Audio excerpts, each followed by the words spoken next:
Hello friends, welcome to all of you in my new YouTube channel. The name is iChem. iChem means Institute for Chemistry.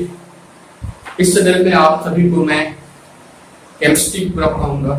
Chemistry में specially organic chemistry का main part start करते हैं।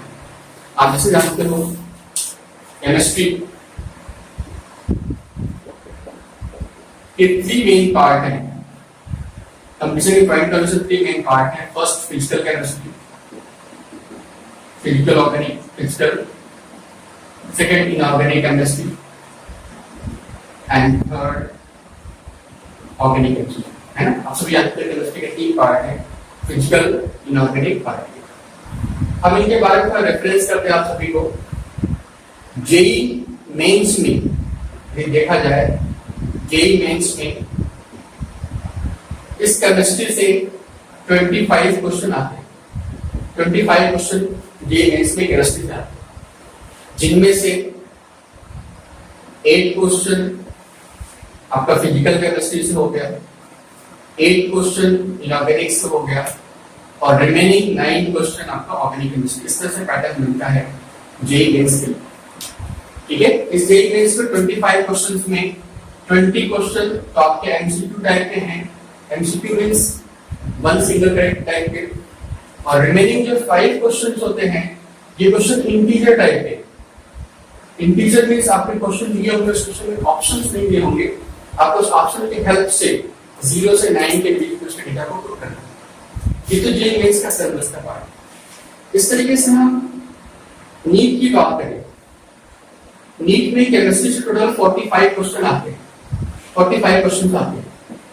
ठीक है, इन दोनों pattern में, चाहे ये मेंस का पैटर्न हो चाहे नीट का पैटर्न हो, दोनों पैटर्न में जो 8 क्वेश्चन होंगे ये +4 -1 के होते हैं। मतलब आपने करेक्ट किया आपने है तो +4 मार्क्स मिलेंगे, यदि आपने गलत किया है तो आपके 1 मार्क्स से माइनस मिलेंगे। यहाँ पे 45 क्वेश्चन आते हैं, यहाँ पे 25 क्वेश्चन आते हैं। डिफरेंस इस 45 क्वेश्चन में देखा जाए तो 15 क्वेश्चन ईच पार्ट से।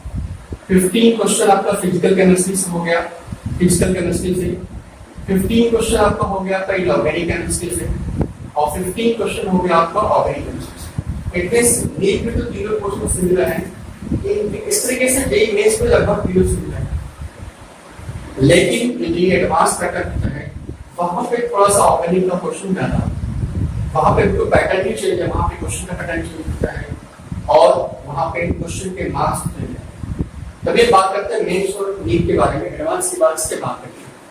ठीक है, तो इन सबको स्टार्ट करने से पहले हम स्टार्ट करते हैं इस टॉपिक को समझाने के लिए कि कैसे कैसे क्वेश्चन किसी लेवल कैसे करोगे आप।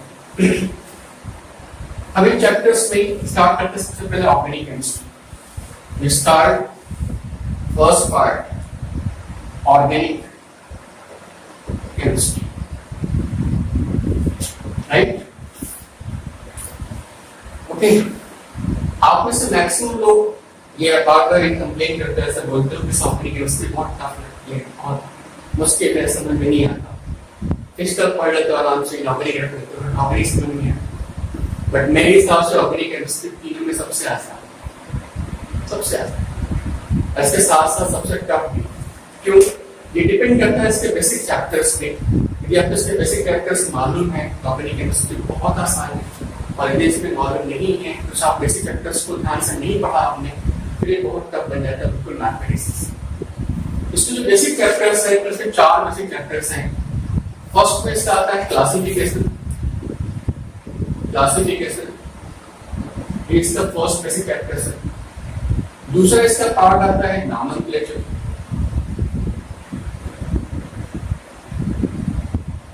तीसरा इसका पार्ट है आपका आइसोमेरिज्म, एंड फोर्थ इसका पार्ट है रिएक्शन मैकेनिज्म। रिएक्शन मैकेनिज्म ये 4 इसके बेसिक चैप्टर्स हैं। ये टोटल इसके बेसिक चैप्टर्स ऑर्गेनिक केमिस्ट्री के। इनको स्टेप बाय स्टेप आपको समझना पड़ेगा। इनको पूरा करने के बाद हम हर एक ऑर्गेनिक कंपाउंड में डिटेल डिस्कस करेंगे, उसके बारे में पढ़ेंगे। और आपने इस पूरे चारों को ध्यान से समझ लिया है तो आपको सारे कंपाउंड पढ़ने में बहुत प्रॉब्लम नहीं आती, आप आसानी से उसको समझ सकते हो और तैयार कर सकते हो। ठीक है बेटा, ये हमारे बेसिक चैप्टर से हमें समझना पड़ेगा, इनको पढ़ना पड़ता है, तो आपको ये 1 by 1 समझना पड़ेगा। यदि आपने इन चारों को सिस्टमैटिक तैयार कर लिया फिर तो ऑर्गेनिक एक भी क्वेश्चन आपके खराब नहीं होगा। लेकिन इनमें से किसी को आपने डिस्टर्ब किया फिर ऑर्गेनिक केमिस्ट्री बार बार पढ़ोगे और भूलोगे। ठीक है, इनमें से आपको कितना पार्ट आता है? जो छोड़ इनमें से आता है सभी सारे पार्ट कौन कौन से आते बताइए? आपके सारे नहीं आते, स्टार्टिंग से करें। चलो स्टार्टिंग से करते हैं फिर। इसके फर्स्ट चैप्टर से करते हैं क्लासिफिकेशन पे। Okay, we start from first chapter, that is classification of organic compounds.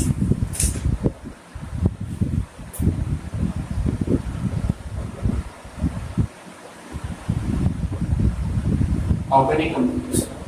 बेटा ये नाम तो बहुत आसान सा दिख रहा है, वैसे बहुत सारे टॉपिक्स आते हैं जो कंपटीशन में पूछ जाते हैं। जैसे सैचुरेट कंपाउंड क्या होता है, अनसैचुरेट क्या होता है, डिग्री ऑफ अनसैचुरेशन क्या होता है, अलाइल विनाइल क्या होता है, एरोमेटिक कंपाउंड क्या होता है, एरोमेटिसिटी क्या है। ये सारे पार्ट यहाँ से बहुत सारे पार्ट्स इंपॉर्टेंट है, देखने में थोड़ा लग रहा है बट ये काफी इंपॉर्टेंट पार्ट है। यदि मैं आपसे पूछूं कि किसी भी ऑर्गेनिक कंपाउंड को क्लासिफाई करने है तो कितने तरीके से क्लासिफाई कर सकते हैं? किसी भी ऑर्गेनिक कंपाउंड को कितने तरीके से क्लासिफाई किया जाए? Structure, pattern, number. इसको हम 3 तरीके से क्लासिफाई कर सकते हैं। First point on the basis of structure, second point on the basis of functional group, and third on the basis of homology। एक स्पेशल टर्म आता है जो आपको आगे मिलेगा, homology।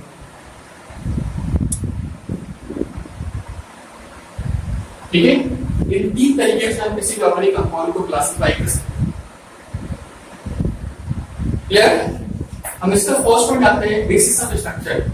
किसी भी कंपाउंड को स्ट्रक्चर के बिहाफ पर क्लासिफाई कैसे करोगे? फर्स्ट पॉइंट आता है इसका पार्ट,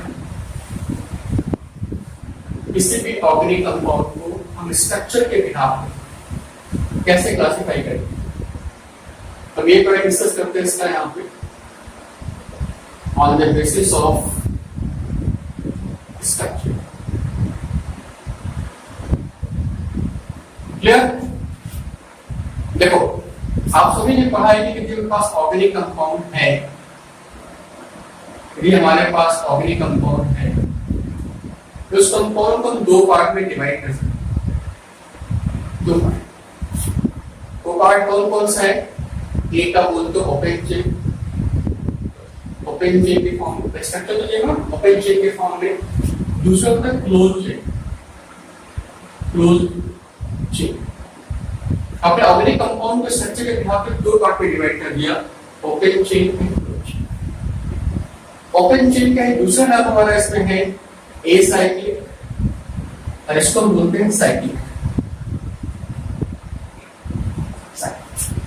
ठीक, हम इसी को एलिफैटिक भी कर सकते हैं, इसको एलिफैटिक भी कर सकते हैं, बट ये एलिफैटिक का पार्ट नहीं होगा क्योंकि यहाँ पर एलिफैटिक और एरोमेटिक दोनों पार्ट आता है, इसलिए हम यहाँ पे नहीं कर सकते। बट यहाँ पे कर सकते हैं open chain, close chain, acyclic, cyclic या एलिफैटिक। ठीक है, अब क्वेश्चन ये बनता है कि ओपन चेन कंपाउंड है क्या? What do you mean by open chain compound? Open chain क्या है पहले समझना, लिखना है। जैसे मान लो मैंने कंपाउंड ले लिया C5H12, ये कंपाउंड है, इसको बोलते हैं पेंटेन। ठीक, यदि मैं इसको ऐसे लिखूं यहाँ पे CH3, CH2, CH2, CH2, CH2, 1 2 3 4 5 carbon, 3 to 5 to 7 to 9 triple है। यहाँ पे सारे कार्बन इस चेन में एक ही लाइन में लगे हैं। यहाँ पे फर्स्ट कार्बन कौन सा है, लास्ट वाला आसानी से पहचान सकते हो, ये फर्स्ट कार्बन, ये लास्ट कार्बन। ठीक है, यानी वो सारे कंपाउंड जिनमें जो कार्बन है वापस में इस प्रकार जुड़ा हुआ हो, उसका टर्मिनल कार्बन फ्री हो, आपस में जुड़े हुए ना हो, उसको बोलते हैं open chain. So such organic compound in which terminal carbons are free, they are referred as open chain. आप यहाँ पे कह सकते हो terminal carbons are free. Terminal carbons are free. Free means they don't unite with it. देखिए terminal carbon आपस में जुड़े हुए नहीं हो, जैसे मान लो मैं इसी कंपाउंड को यहाँ पे इसको हम C5H10 ले लें, हमने कार्बन ले लिया CH2 CH2 CH2 CH2 यहाँ पे सारे कार्बन आपस में जुड़े हुए हैं। ऐसा कंडीशन होती है किसी भी कंपाउंड में सारे कार्बन आपस में जुड़ के क्लोज स्ट्रक्चर बना रहे हैं, जिनमें से कौन सा फर्स्ट है कौन सा लास्ट इसको पहचानना थोड़ा मुश्किल हो, ऐसे कंपाउंड को बोलते हैं close chain. Open chain means terminal carbons are free. Closed chain means terminal carbons are unite together and form closed structure. Okay? Right? अब इसमें एक important point और भी ध्यान से देखो। हम पहला तो open chain के बारे में। हमने इस फॉर्मूले से इस कंपाउंड को लिखा है। ठीक? हम इसको ऐसे भी लिख सकते हैं CH3 CH। हमने एक कार्बन को यहाँ से ब्रेक कर लिया और यहाँ पे बना दिया CH3 CH और ये वाला कंपाउंड भी ओपन चेन है, क्योंकि टर्मिनल कार्बन इसका फ्री ओपन चेन ये भी है। लेकिन इनमें डिफरेंस क्या है, यहाँ पे सारे कार्बन एक में जुड़े हुए और यहाँ पे ब्रांच इस तरीके से थर्ड कंपाउंड मान लो लेंगे यहाँ पे CH3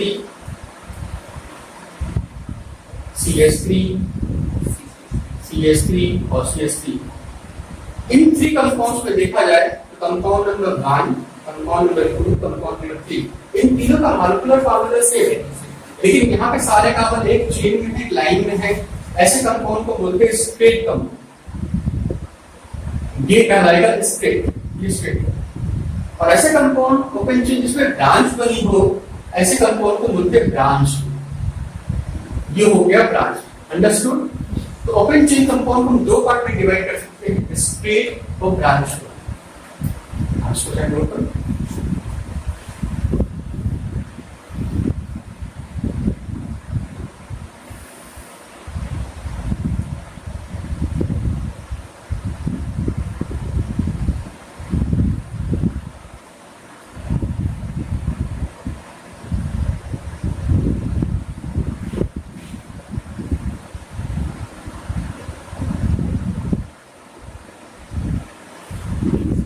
ओके, चलो नेक्स्ट को फिर से दिखाता हूं।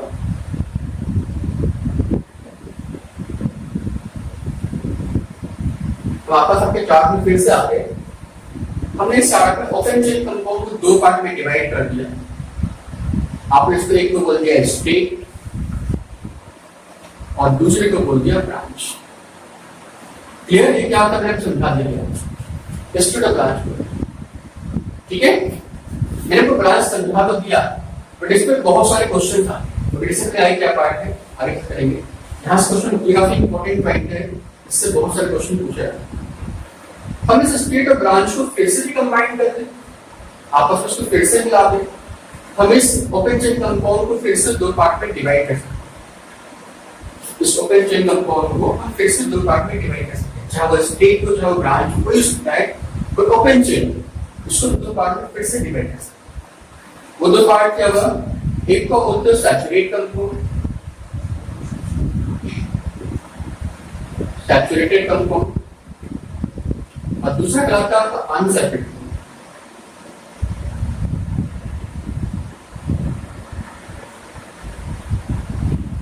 ठीक है, तो चाहे वो कंपाउंड स्ट्रेट हो चाहे वो ब्रांच हो, वो सैचुरेट हो सकता है और unsaturated. Question is saturated compound होता क्या है, दो मीनिंग में सेपरेट। सैचुरेटेड कंपाउंड्स पहले क्वेश्चन करते, पहले इसके पहले क्वेश्चन करते तो आगे का मान लो मैं तो ऊपर से आता हूं कि क्वेश्चन करते फिर आगे का पार्ट करते। यदि मैं आपसे क्वेश्चन करूं यहाँ पे CH3 compound 1 compound 2 CH3 COH compound 3 CH3O CH2 CH3 and compound 4 CH3 C। आपसे पूछा जाए इन चार कंपाउंड में कितने कंपाउंड सैचुरेट हैं और कितने नहीं, या कितने compound saturate.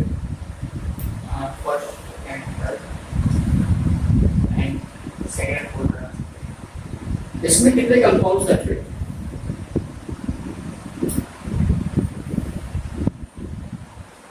First and third are saturated.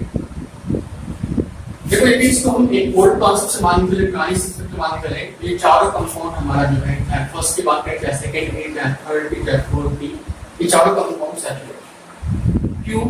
लोगों ने पहले ये माना कि कंपाउंड में कार्बन कार्बन सिंगल बॉन्ड है, हम उस कंपाउंड को सैचुरेट करें। यहाँ पे कार्बन कार्बन सिंगल बॉन्ड, यहाँ पे सिंगल बॉन्ड, यहाँ पे सिंगल बॉन्ड। यदि कंपाउंड में कार्बन कार्बन सिंगल बॉन्ड हो तो हम इसको सैचुरेट करें। हालांकि बाद में जब मॉडर्न कॉन्सेप्ट आया है, जब जहाँ पे लोग डिसाइड किया कि कोई कंपाउंड सैचुरेट है, सैचुरेट कैसे डिसाइड करेंगे, उसका फॉर्मूला निकाला गया। उसके साथ हो सकते हैं कंपाउंड 2 और कंपाउंड 4 या अनसैचुरेटेड हो सकता है ना? इसको नेसेसरी मान चलते हैं। आप अभी सिंपली फॉर्म में यहाँ पे ये चारों कंपाउंड हमारा सैचुरेट, चारों कंपाउंड सैचुरेट। और अनसैचुरेटेड कंपाउंड किसे बोलते हैं? जहाँ कंपाउंड में कार्बन कार्बन डबल बॉन्ड हो और कार्बन कार्बन ट्रिपल बॉन्ड। यदि कंपाउंड में कार्बन कार्बन सिंगल बॉन्ड है, अकेला है तो बोले कंपाउंड सैचुरेटेड। यदि सिंगल के साथ डबल हो गया चाहे ट्रिपल हो गया, या सिर्फ डबल है या सिर्फ ट्रिपल है, तो बोले कंपाउंड अनसैचुरेटेड। यह हमारा ओल्डेस्ट कॉन्सेप्ट। हालांकि बाद में मॉडिफाई किया गया, बताया गया कि हम इस कंपाउंड को अनसैचुरेटेड मान सकते हैं, उसके फॉर्मूले के साथ इस करने के बाद। बट अभी समझिए आप saturated compounds are those which contain carbon carbon single bond, unsaturated are those which contain carbon carbon double bond and carbon carbon triple bond. Clear? दूसरा क्वेश्चन में ये बनता है कि मान लो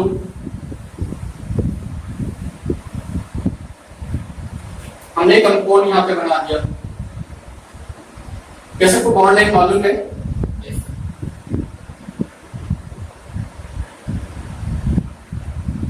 आपसे पूछा जाए इन दोनों कंपाउंड में कौन सा कंपाउंड सैचुरेट है या कौन सा ज्यादा सैचुरेट है? पर्सन क्या मोर saturated? 1 and 2 both are saturated, and that second is more saturated. Second is more saturated than 1.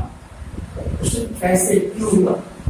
इसका आइडेंटिफिकेशन कि कोई कंपाउंड अनसैचुरेटेड है तो उनमें कौन सा ज्यादा है, उसको निकालने के लिए तो उसको बोलते हैं डिग्री ऑफ अनसैचुरेशन। हम यहाँ पे पढ़ेंगे। एंड इस चार्ट से दो चीज इंपॉर्टेंट है। पहला इंपॉर्टेंट ब्रांच के बारे में पढ़ना है और दूसरा इंपॉर्टेंट अनसैचुरेटेड कंपाउंड क्या होता है, इसका डिटरमिनेशन कैसे करते हैं, डिग्री ऑफ अनसैचुरेशन क्या उसके बारे में बताएंगे। क्लियर? ओके, यहाँ तक बात क्लियर हुआ। अब हम वापस आते हैं क्लोज चेन के बारे में। इनका बाद में वापस लाएंगे, पहले चार्ट समझा रहे आपको। हम क्लोज चेन के बारे में इस क्लोज चेन कंपाउंड को भी दो पार्ट में डिवाइड कर सकते हैं। दो पार्ट में एक आपका लगता है होमोसाइक्लिक। होमोसाइक्लिक मींस वो साइक्लिक कंपाउंड जिसका जो रिंग है वो सिर्फ वन टाइप का एलिमेंट का बना। जैसे हमने कार्बन ले लिया, सिर्फ कार्बन का बना लिया, बाकी रिमेनिंग बैलेंस आ कर दिया, CH2 हो गया, CH2 CH2 CH2।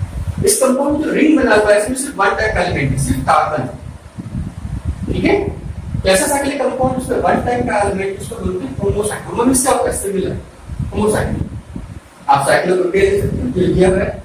आप ओजोन भी बना सकते हो, ये ओजोन भी है सेम टाइप का एलिमेंट, ओजोन कर सकते हो। एक इंपॉर्टेंट कंपाउंड आता है आपका हाइड्रोक्लोरिक एसिड NH। ये भी कंपाउंड आपका होमोसाइक्लिक है। होमोसाइक्लिक में सिमिलर, सिर्फ कार्बन नहीं, चाहे कार्बन हो चाहे कोई भी एक सेम टाइप का एलिमेंट आपस में कंबाइन करके एक रिंग फॉर्म करता है, हम इसको बोलेंगे होमोसाइक्लिक कंपाउंड है।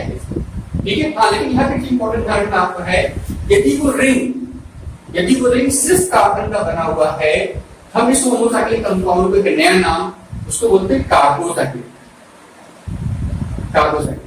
So any distributed bond metals, when cyclic compound made up of only one type of element, either carbon, oxygen, nitrogen, they contain single, double, triple, whatever the bond. But if they are made up of only one type of element, they refer as homocyclic. If they are made up of two type different elements, they can refer as this is better. But here homocyclic. Compound 1, 2, 3, all are homocyclic. But such homocyclic compound which consist of only carbon atom refer as carbocyclic. That means this compound is special type. This is homocyclic and this carbocyclic both. But these are only homocyclic, they are not carbocyclic.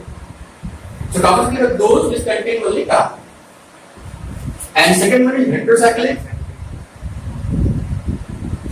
Heterocyclic means those cyclic compound which contain other element with carbon. Other element means like oxygen we can take with carbon. This is called oxidate. We are taking two part, maybe hydrogen, maybe other compound. This is called oxidate. This compound is heterocyclic. Why? Because in this ring other element oxygen also involved. इस ring में oxygen भी मिल गया, इसको बोलोगे heterocyclic. सो वो cyclic compound जिसमें carbon के साथ साथ कोई और एलिमेंट भी रिंग के बनाने में सहयोग करता हो, पार्टिसिपेट करता हो, हम उसको बोलते हैं हेटेरोसाइक्लिक। क्लियर? यस। अब इस हेटेरोसाइक्लिक कंपाउंड को भी हम फिर से डिवाइड कर सकते हैं, दिमाग में इसको आगे चले। नोट कर लिया? यस। इस हेटेरोसाइक्लिक को हम आगे चले मान लो, आप कह सकते हो कि कंपाउंड 3 मेंबर सकते हैं।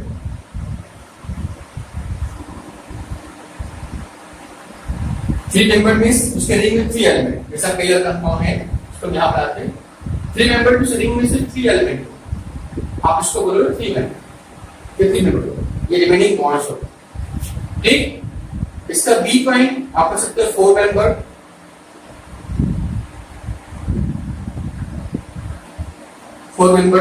आप इसके ऑक्सीजन के साथ आप एक कार्बन और ले सकते हो, आप इस में 4 मेंबर ले सकते हो, है ना। सी के साथ यहाँ पे ऑक्सीजन ले लिया, फिर यहाँ पे सी, यहाँ पे सी, ये 4 मेंबर हो गया। ठीक, तीसरा ले सकते हो 5 मेंबर। 5 मेंबर ये काफी इंपॉर्टेंट है, ये अक्सर आपके पूछा जाता है। 5 मेंबर भी क्या ले सकते हो आप? 5 मेंबर में यहाँ डायरेक्ट ऊपर का पार्ट आप ये समझ करना है। फाइबर इंपॉर्टेंट कंपाउंड ऑक्सीजन के साथ, ये कंपाउंड उसको फ्यूरेन बोलते हैं। नाइट्रोजन के साथ ये कंपाउंड ये पायरॉल हो गया, और सल्फर के साथ ये कंपाउंड उसको थायोफिन बोलते हैं। तब ये जो कॉमन नेम है, आपको इन सारे नेम को याद करने पड़ेंगे।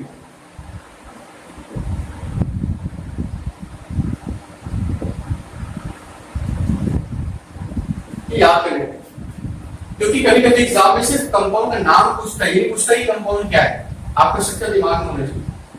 ये हो गया 5। इससे से बहुत सारे एग्जाम्पल आते हैं।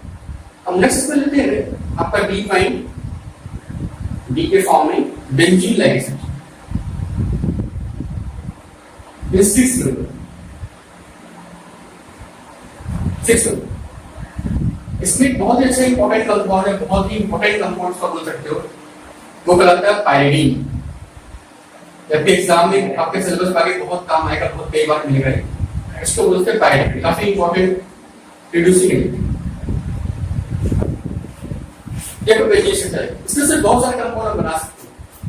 ये मदर कंपाउंड की बात करें, इसके इंपॉर्टेंट कंपाउंड में हम बात करें तो आप ले सकते हो। इसमें एक बहुत अच्छा सा एग्जाम्पल आता है आपका HMTA, hexamethyl tetrammine, hexamethyl tetra. इसका स्ट्रक्चर कुछ इस तरह से बनता है, आप 4 नाइट्रोजन को ले लो, नाइट्रोजन के बीच में 2 कार्बन ऐड करोगे,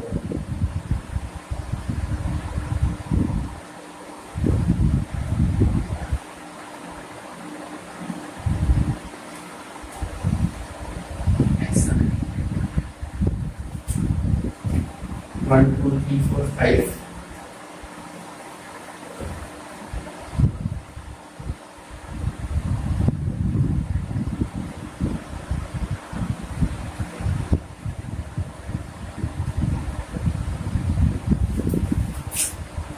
One, 2, 3, 4, 5, 6 कार्बन, ये कहलाएगा CH2 का 6 and N4, ये कहलाता है हेक्सामिथाइल टेट्रा।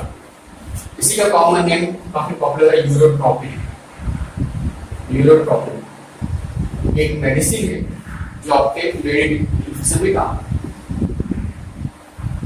ठीक है, इससे क्या कर सकते हैं, सारे कंपाउंड जो आपके लिए हेटेरोसाइक्लिक बनते हैं।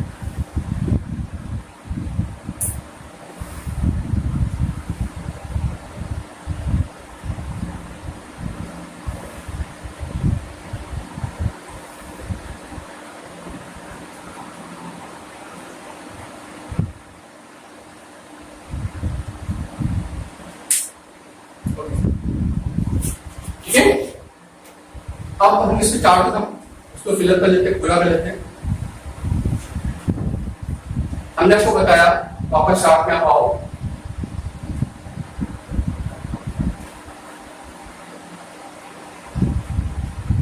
Cyclic compounds are of two type, आपने डिसाइड किया था होमोसाइक्लिक एंड हेटेरोसाइक्लिक।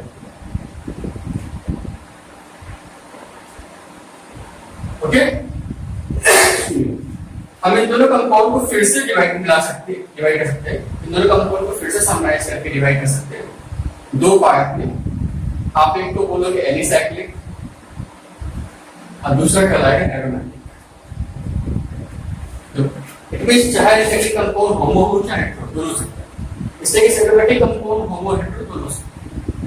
ठीक है, इनमें से जो इंपॉर्टेंट पार्ट है एरोमेटिक, इसके बारे में वीडियो पढ़ना होगा आपको सिलेबस में, ये इंपॉर्टेंट। इस तरीके से क्लासिफिकेशन बाय स्ट्रक्चर में 3 इंपॉर्टेंट पॉइंट है, बाय ब्रांच, अनसैचुरेशन और एरोमेटिसिटी। ये 3 कंपाउंड के साथ ये इस पार्ट का इंपॉर्टेंट पॉइंट है जिसको हम डिस्कस वन बाय वन करते रहेंगे। याद है क्लियर हुआ? Okay, let me finish this class. Okay, चलो, थैंक यू।